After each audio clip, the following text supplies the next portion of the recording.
Russia has intensified its attacks on the strategically important town of Chasiv Yar and other targets in Ukraine's east, taking advantage of the fact that some Ukrainian units were diverted to fight in its new incursion in the northern region of Kharkiv. In the meantime, according to 4 Russian sources that spoke with Reuters, Vladimir Putin is ready to halt the war in Ukraine with a negotiated ceasefire that recognizes the current battlefield lines. And with me to talk about Ukraine is Rostyslav Khotin, journalist at Radio Liberty. Good morning to you, Rostyslav. Thank you very much for joining me. Hello. Good to see you. Now, military experts say that should the town of Chasiv Yar fall, and it would put Russians forces in a position to attack the last remaining towns in the Donetsk region. And these towns, 4 of them, form Ukraine's main line of defense.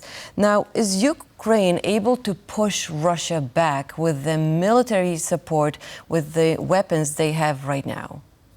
Yes, situation is very difficult, and the Russian strategic aim in eastern Ukraine remains the same: to get to the administrative borders of Donetsk region and Luhansk region, to extend so-called these puppet republics, so-called Donetsk People's Republic and so-called Luhansk People's Republics, to the administrative borders of those regions, while Ukraine is trying to hold position in the Donbas region, the broad Donbas region.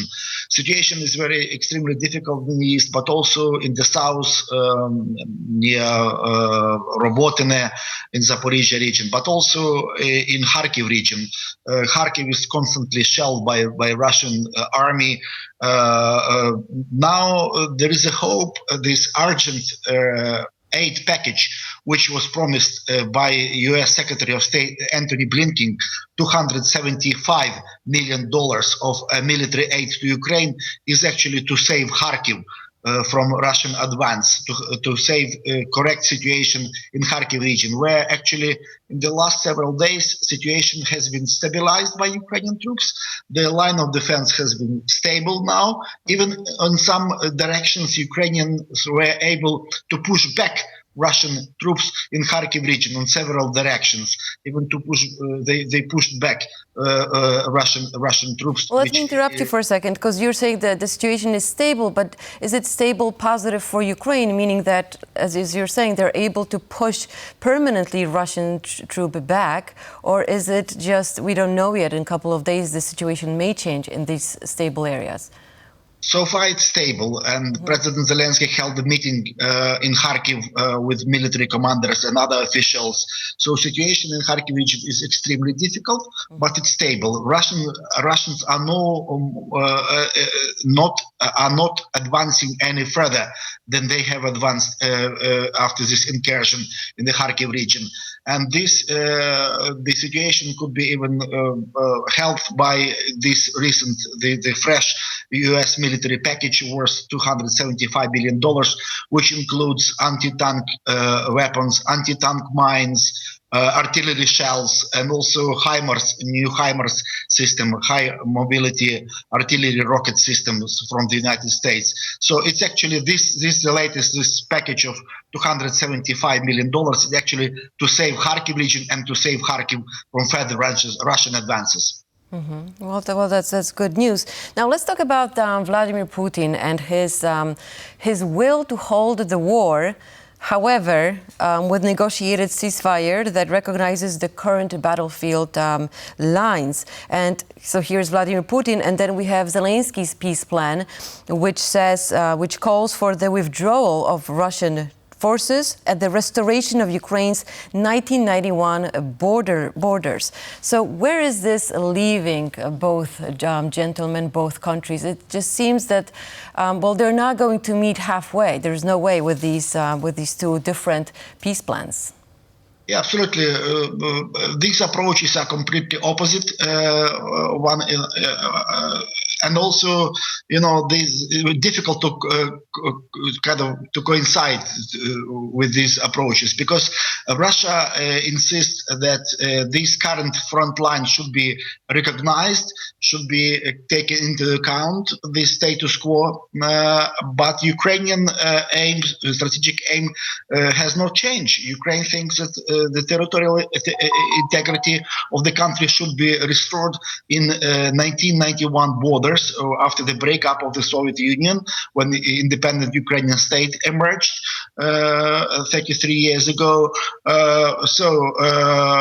Although Russian President Putin speaks from time to time about readiness to negotiate, but his actions, his deeds, statements even from the Kremlin say the opposite, that Russia is intended to further destroy Ukrainian state.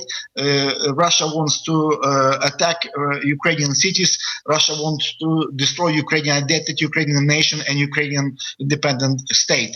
And Putin, the recent statement by Putin in Minsk, when he met President Lukashenko, Belarusian leader Lukashenko, when he questioned legitimacy of President Volodymyr Zelensky after 5 years in office and with no new presidential election, shows that he is not serious about negotiations, because it's clearly for Ukrainians that presidential elections cannot be held during martial law, during state of war, and Ukraine is in state of war with Russia.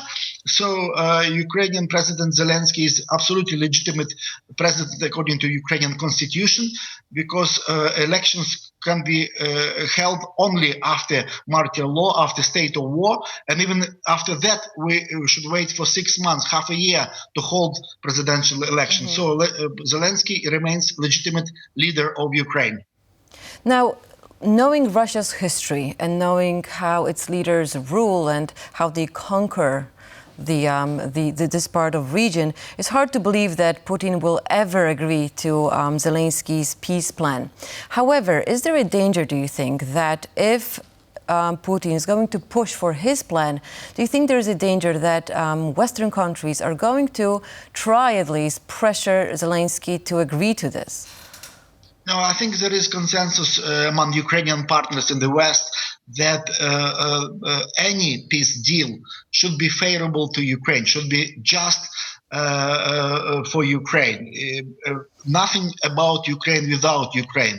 Ukraine does not think that anyone in the West will negotiate quietly with this kind of hidden diplomatic channels with the Kremlin. No, Western partners and Ukraine are insisting that any peace plan should be just and fair to Ukraine, should be aimed at restoring Ukrainian territorial integrity and sovereignty over its own territories, and Russian troops should withdraw. That's why Ukraine is proposing this peace summit in the mid of June next month in Switzerland to discuss several key points of Ukrainian peace plan, Zelensky's peace plan, which include energy security, nuclear security, exchange of prisoners of war, return of Ukrainian kids taken by Russia in captivity, and also the restoration of free sea routes for export of Ukrainian goods in the Black Sea. Now, very briefly at the end, what do you make of the June 15th, 16th summit that is going to place in Switzerland, the peace summit? What do you hope this summit will actually come up with? At least 50 leaders are expected, even more delegations on a lower level expected there in Switzerland. That will be success already. But the key issue is whether China and India will be taking part. That's countries which have influence, especially China, which have influence over Moscow, and Chinese leader can influence Russian President Putin.